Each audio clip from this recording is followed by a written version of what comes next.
Hey everyone, this is Lomi, and today I'm sharing a repair I did a while back on a doll that was broken in shipping. Dolls are unfortunately sometimes delicate and accidents happen, but this is a pretty clean break, and the original owner did a nice job of taping all the broken pieces in place, so nothing is missing. A lot of people just glue pieces back on with super glue, and that's alright for some things. In my years in the hobby, trial and error has shown me that the glue that works best for this is Gorilla Super Glue Gel, but we'll be doing a stronger repair today by combining glue with reinforcement pins. I'll be using a piece of stainless steel jewelry wire for this. It's really hard as well as rust and tarnish resistant, so it's not likely to corrode over time. I'll need wire cutters for this and pliers to make fine adjustments. To place the pins, I'll be using a Dremel with a tiny little drill bit, which you have to be careful with because of how easy they are to break. I'll start the repair with a bit of paint. Since the pieces fit cleanly where they need to go back, I put a dot of paint where the pins will go. I think I can fit 2 pins for each piece on the back of the head.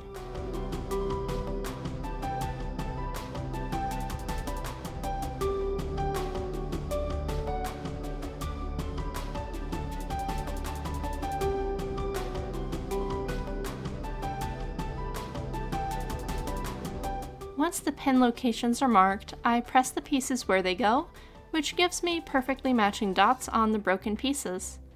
This will show me exactly where I need to drill to have the pieces line up properly for the pins to fit.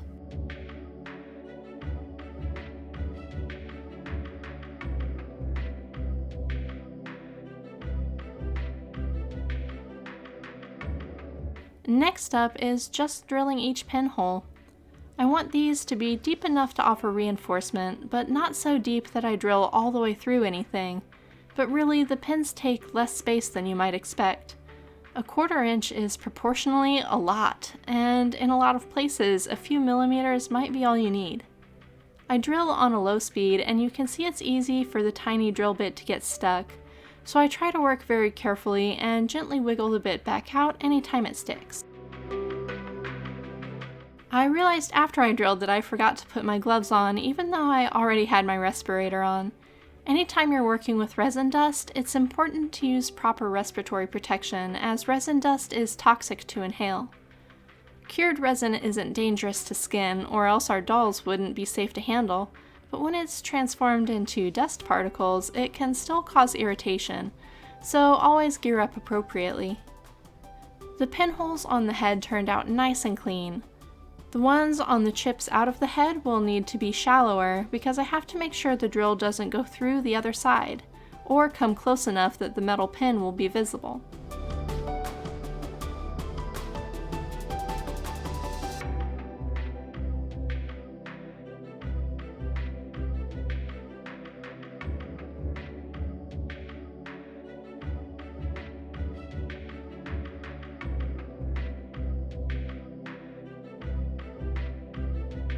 I check all the holes to ensure the pin fits, then the first pin gets coated with glue and slid into place in the head.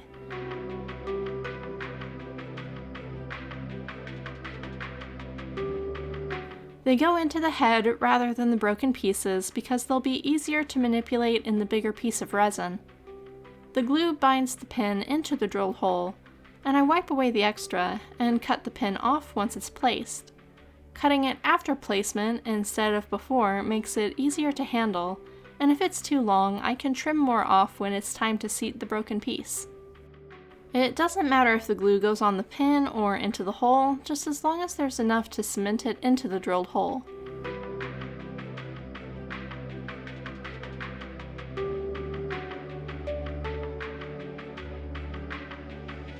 After the glue is dry, I do a test fitting to see how the broken piece fits on the pins. If there are any gaps, I'll know I need to cut the pins shorter. It sits a little higher than it should, so I know one of the pins didn't go in perfectly straight. I can adjust this by gently bending the pin with a pair of pliers. This is another reason to embed the pin in the head first, because the head is a lot bigger and sturdier, and it's unlikely that bending the pin after it's glued in place will cause any of the resin on the head to chip or crack, where it might be more likely to break a part of the small chips.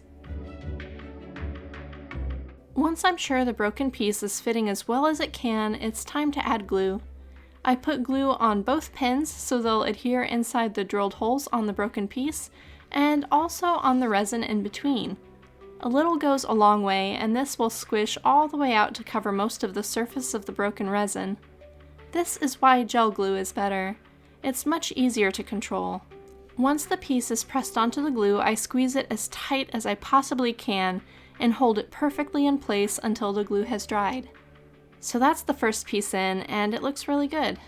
Glue alone is easier to break since it can expand or contract with changing temperatures and becomes brittle over time. But glue combined with the pins is substantially stronger, and the likelihood of this doll breaking again in the same spot drastically drops because of the extra reinforcement. The second piece gets reattached pretty much exactly the same way, drilling holes for pins and making sure they all fit.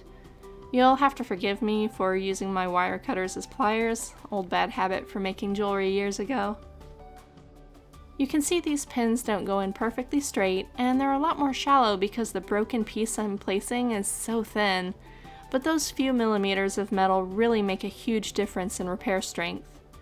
I take my time with test fitting, trimming pins as needed, making sure the piece sits perfectly with how the pins are oriented, then apply the glue.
The really rough part around the magnet well is too thin for any pins to be used there, but the ones placed to the side will be enough to help hold it, and that part gets a little extra glue.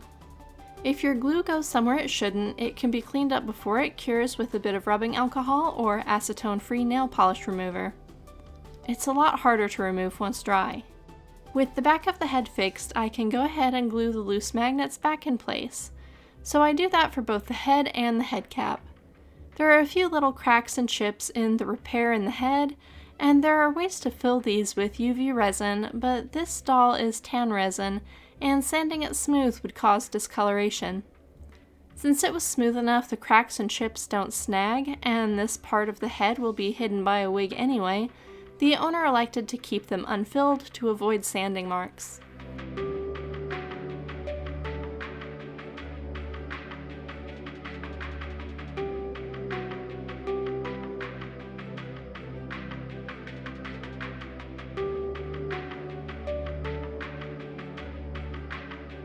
Repairing the head cap is a little trickier because the break isn't as clean, and the piece broken and the head cap both are a lot thinner, so options for pin placement are few. I check the fit several times over before deciding that a pin going sideways into the head cap is the best solution for this piece. After discussing it with the owner, we determined it was less important for this part of the repair to be precise because it will be completely hidden. This part of the head cap won't be visible at all when the doll is put together, only when the head cap is removed, but we still wanted to avoid sanding. This narrow piece was a challenge for my drill, and I was worried my bit might break when it got stuck, but we made it through.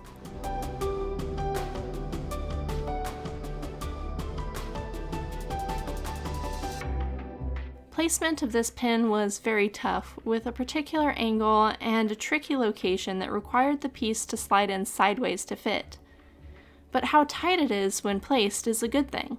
The pin was actually strong enough to hold the broken piece on by itself without any wiggling, so this will be a solid fix.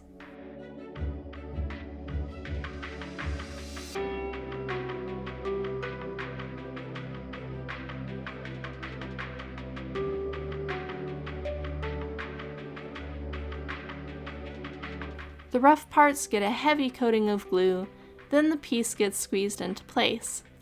This also squeezed some extra glue out under my fingers though, and my glove ended up getting glued to the resin, as I discovered when I pulled my hand back and part of the glove stayed behind, both inside and outside the head cap.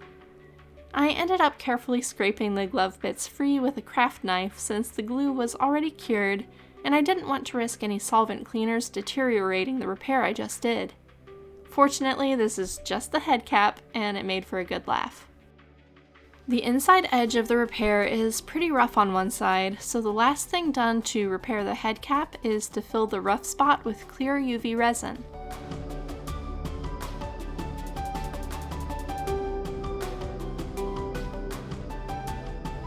I spread the resin along the rough edge with a gloved fingertip to make sure it covers everything and makes it smooth enough it won't scratch anyone or snag anything, then cure this spot with a handheld UV light. I'll give this plenty of time to rest and complete curing since UV resin can continue to cure long after UV exposure and sometimes takes a while to stop being sticky. But then this head repair is done. He's a beautiful sculpt, back to being sturdy and usable, and now he can go home and get a nice face up. And that's all for today though. Thanks for watching. Bye.